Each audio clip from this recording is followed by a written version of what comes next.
사건이 시작되다라는 제목으로 함께 말씀 보도록 하겠습니다. 여러분 영화 보는 걸 좋아하십니까? 저 뒤에서 큰 목소리 들렸습니다. 네. 저도 영화를 참 좋아합니다. 네. 요즘은 OTT 서비스가 잘 되어 있습니다. 인터넷 스트리밍을 통해서 TV나 영화를 어디서나 볼 수 있습니다. 제가 특히 좋아하는 영화 장르는 액션 영화입니다. 액션 영화의 특징은 전개가 굉장히 빠릅니다. 여백이 거의 없죠. 사건이 쉴 틈 없이 이어집니다.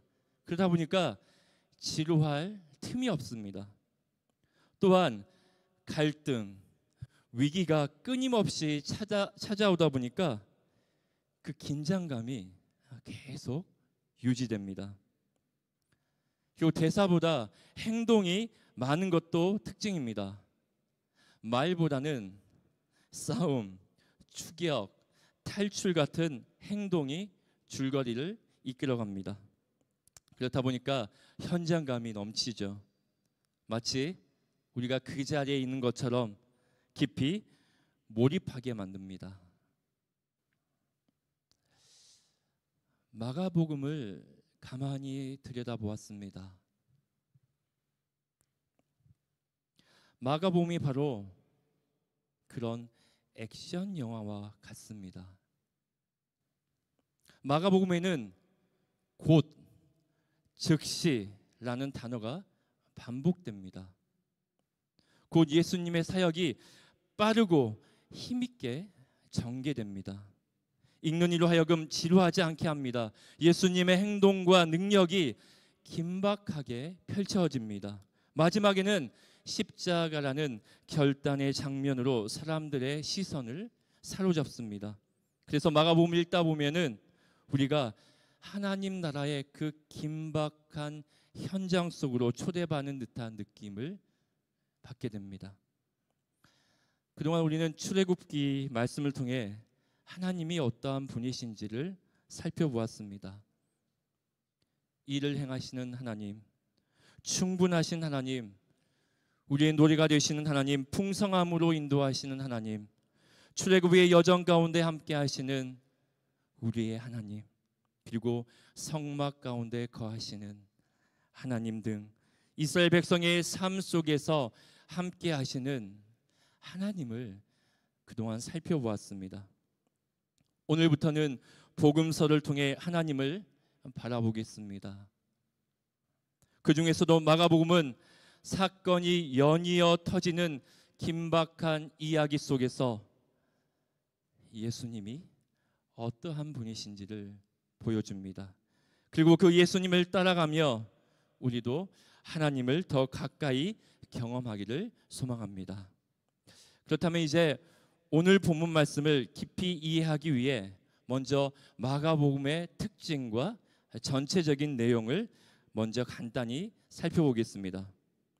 마가복음은 신약 성경에서 가장 먼저 기록된 복음서로 여겨집니다. 잘 알고 있죠? 네, 모르셨다면 기억하시길 바랍니다. 분량으로는 사복음서 가운데 가장 짧습니다. 저자는 다른 복음서들처럼 이름을 밝히지 않았습니다.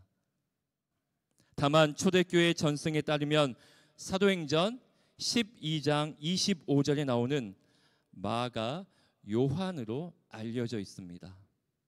그럼 마가복음의 전체적인 내용을 살펴보겠습니다. 마가복음은 예수님은 하나님의 아들이다, 예수님은 메시아다라고 선포하며 시작합니다.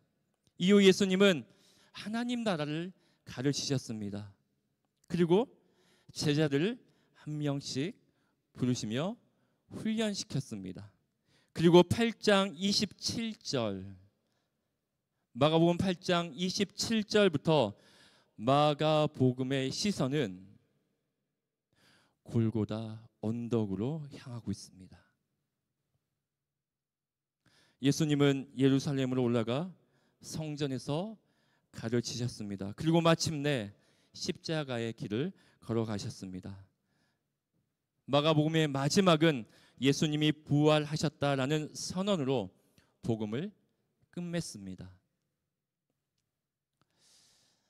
어떻게 하면은 전체 내용을 잘 기억할 수 있을까 생각해 보다가 번뜩 이런 생각이 들었습니다.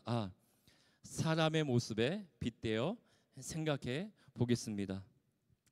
사람을 크게 세 군데로 나누면 머리, 몸통, 다리로 이루어져 있습니다. 마가복음도 세 부분으로 나눠보겠습니다. 머리는 생각과 방향을 보여줍니다. 마찬가지로 마가복음의 머리 부분은 예수님이 누구신지, 예수님은 하나님의 아들이시며 우리를 구원하실 메시아이시다. 뭐라고요? 머리입니다.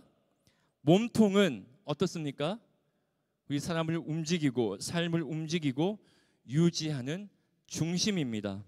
예수님께서 이곳 저곳을 다니시며 무엇을 선포하십니까? 하나님 나라를 선포하십니다.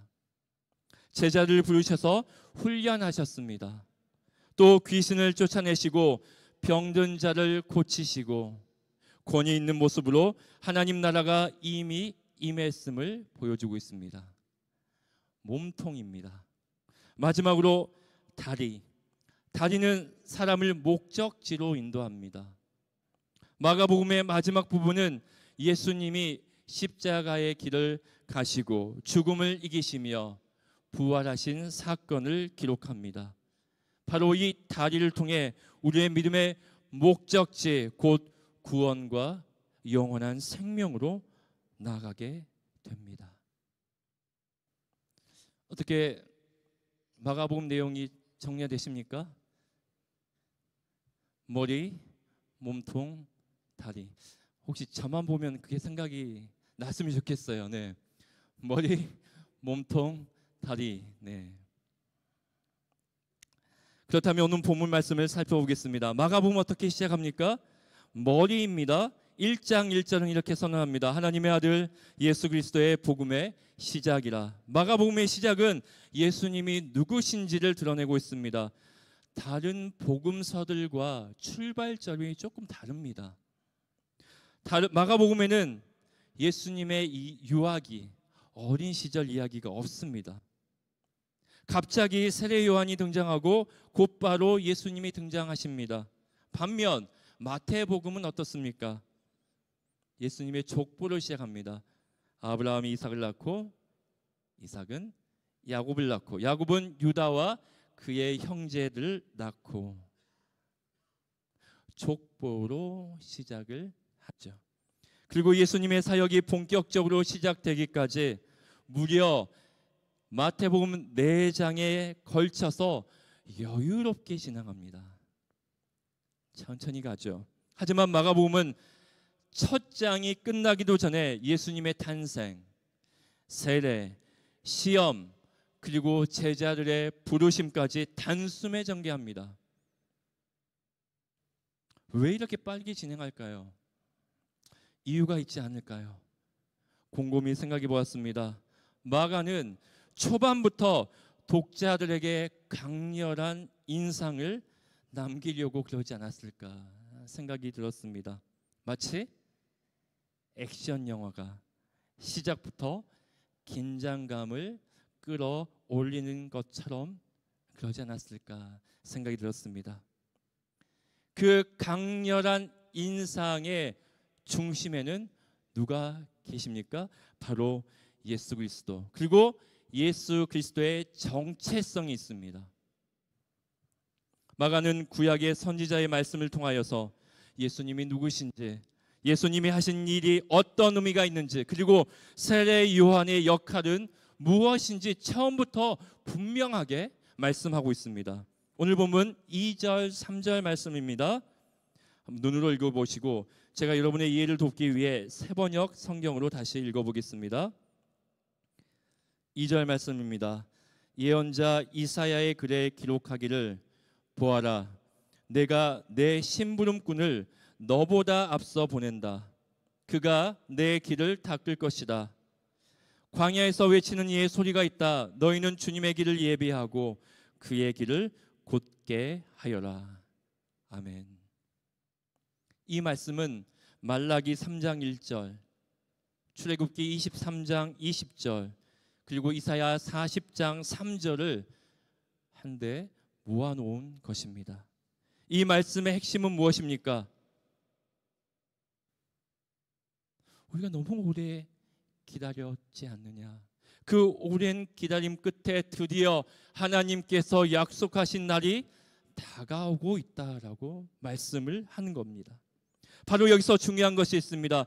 마가가 보여주는 예수님의 등장은 단순한 사건이 아니라 우리의 힘으로 통제할 수 없는 하나님의 주권적인 사건이라는 것입니다. 사건입니다. 사건입니다. 하나님의 주권적인 사건입니다. 사건이 무엇입니까? 우리는 사건을 어떻게 바라봐야 됩니까? 여러분, 태풍이 온다고 해서 우리가 막을 수 있습니까? 비행기를 멈추고 집을 단단히 고정해도 태풍은 우리의 힘을 넘어섭니다. 그저 다가오고 우리는 그 앞에서 반응할 수밖에 없습니다. 이것이 사건입니다. 평범하게 하루를 살고 있는데 갑자기 전화 한 통이 울립니다. 사랑하는 가족의 사고 소식일 수도 있고 오래 기다렸던 기쁜 소식일 수도 있습니다. 내가 원해서 일어난 것이 아니라 삶 속으로 갑자기 밀려 들어오는 것입니다. 이것도 사건입니다.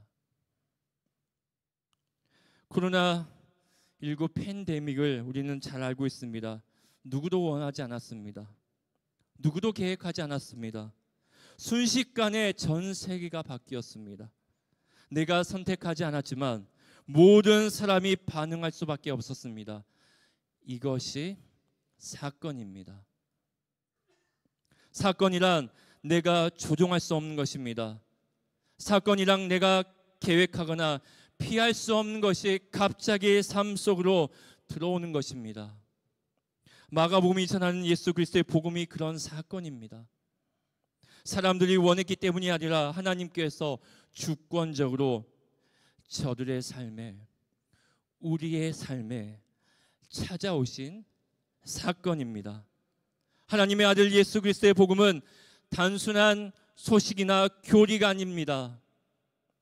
그것은 삶을 뒤흔드는 사건으로 다가옵니다. 예수님은 각 사람에게 사건을 임하셨습니다. 그리고 구원의 길을 보여주셨습니다. 여러분, 구원은 우리가 이해하거나 확신한다고 해서 이루어지는 것이 아닙니다. 그 구원 내가 이해했으니까 이루어지는 것이 아닙니다.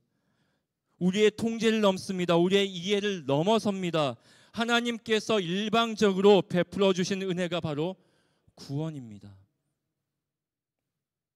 마가복음은 바로 이 구원이 시작되었다고 말씀합니다. 하나님의 아들 예수 그리스도의 복음의 시작이라.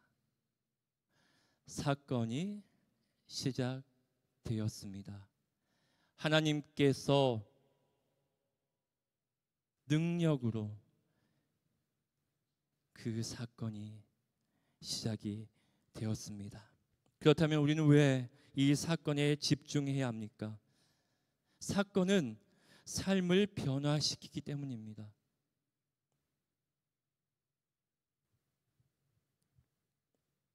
하나님께서 일으키는 구원의 사건은 힘이 있습니다. 능력이 있습니다. 그 능력은 우리의 내면을 바꿉니다. 여러분 경험하고 계시지 않습니까? 하나님을 경험한 사람들은 내면이 바뀝니다. 삶의 방향을 근본적으로 바꾸어 버립니다. 우리 존재의 정체성을 새롭게 깨닫게 합니다. 나는 하나님의 자녀이구나. 그래서 우리는 반드시 그 사건을 경험해야 합니다. 아직 그 사건을 경험하지 못하신 분이 계십니까? 그렇다면 우리가 해야 할 것이 무엇입니까? 갈망하는 거예요. 그냥 이 자리에 와서 앉아 있는 게 아니라 갈망해야 돼요.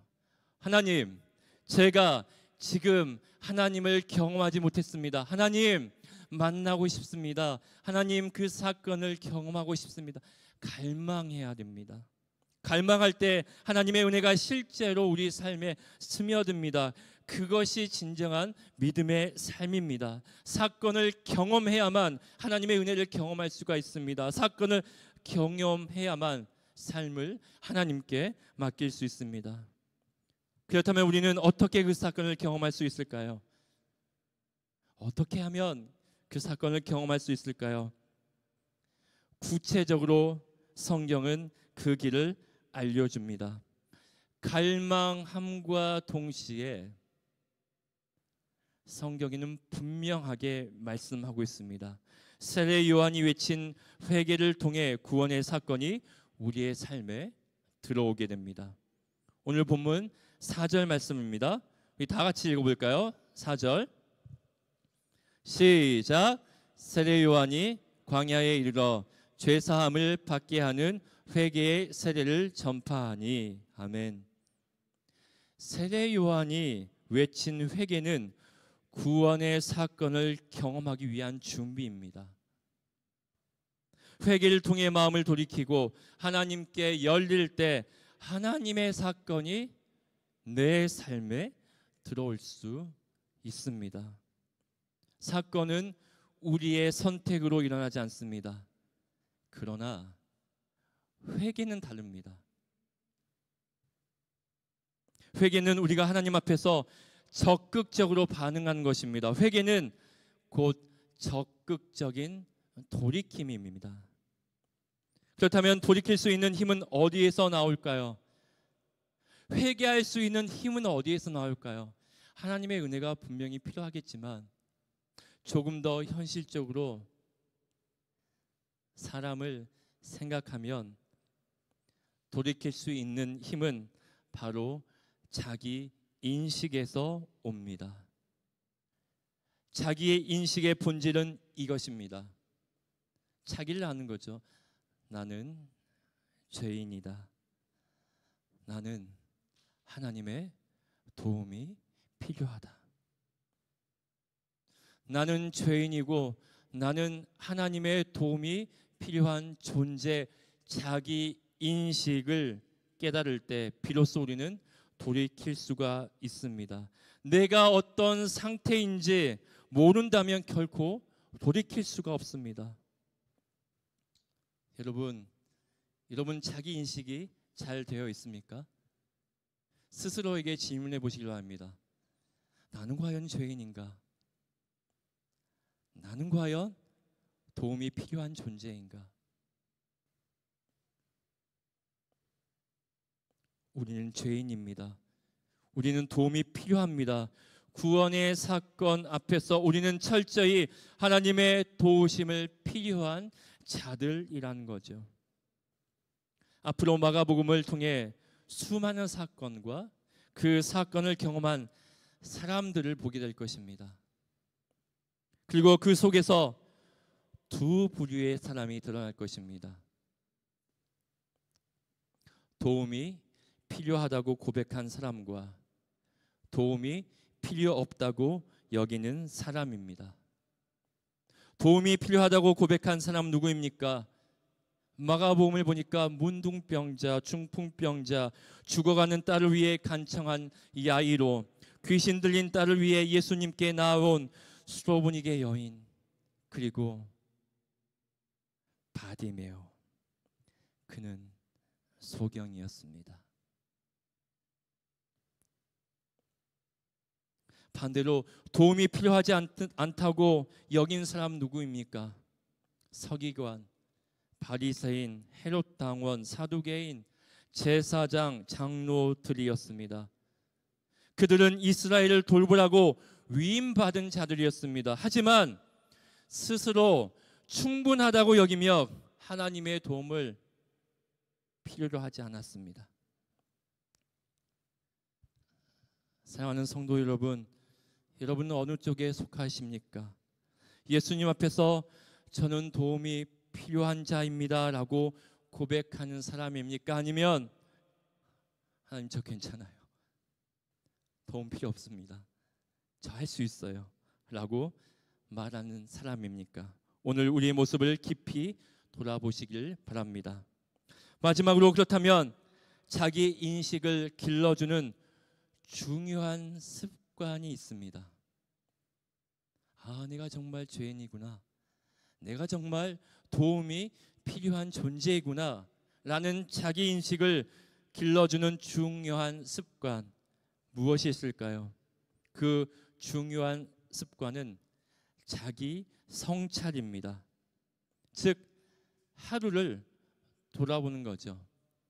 일주일을 돌아봅니다. 1년을 돌아봅니다. 매일 돌아보면 제일 좋겠죠. 이렇게 질문하는 겁니다. 나는 지금 어떠한 삶을 살고 있는가? 나는 하나님 앞에서 어떠한 모습으로 서 있는가? 이렇게 자기 자신을 비추어 보는 거예요. 그러면서 이렇게 질문하는 것입니다. 제가 질문해 볼 테니까 여러분이 한번 생각해 보시길 바랍니다. 오늘 나는 언제 제일 감사했을까? 오늘은 언제 감사하는 마음이 잘 안 생겼을까? 오늘 나는 언제 사랑을 가장 많이 느꼈을까? 오늘은 언제 사랑을 잘 나누지 못했을까? 오늘 나는 언제 가장 살아있음을 느꼈을까? 오늘은 언제 마음이 가장 힘들고 지쳤을까? 오늘 찬양 인도하신 형규 형제, 언제 가장 살아있음을 느꼈습니까? 오늘요? 지금 이 순간. 네. 저는 아까 보니까 인도하는 거 보니까 살아있음이 느껴졌어요. 네. 질문하는 거예요. 나는 언제? 이렇게 하루를 돌아보면 내가 어떻게 살고 있는지 더 분명히 알 수 있습니다. 또 하나님 앞에서 내 모습을 바로 세울 수 있습니다. 여러분, 성찰이 주는 가장 큰 선물이 무엇인지 아십니까? 바로 우리의 실수와 잘못을 통해서도 새로운 배움과 성장을 느낄 수 있다는 거죠. 우리의 실수와 우리의 잘못을 통해서 성장을 얻게 해 준다는 것입니다. 그래서 성찰하는 사람은 실패 속에서도 길을 찾습니다. 성찰하는 사람은 넘어짐 속에서도 다시 일어설 힘을 얻게 됩니다. 나는 과연 오늘 하나님 앞에서 잘 살았는지, 질문과 질문을 계속 하다 보면 마지막 본질적인 질문은 나는 죄인이구나, 나는 도움이 반드시 필요한 자이구나 라는 고백이 남겨져 있을 줄 믿습니다. 오늘 주신 말씀을 정리합니다. 마가복음은 단순한 이야기가 아닙니다. 하나님의 구원의 사건을 전합니다. 그 사건은 우리가 만든 사건이 아닙니다. 하나님께서 주권적으로 우리 삶에 찾아오신 은혜입니다. 우리는 그 사건을 통해 구원받고 새로운 삶을 시작하게 됩니다. 하지만 그 사건을 경험하려면 반드시 필요한 것이 있습니다. 무엇입니까? 회개입니다. 회개는 자기 자신을 돌아보는 데서 시작됩니다. 나는 언제 감사했는가? 나는 언제 사랑을 나누었는가? 나는 언제 살아있음을 느꼈는가?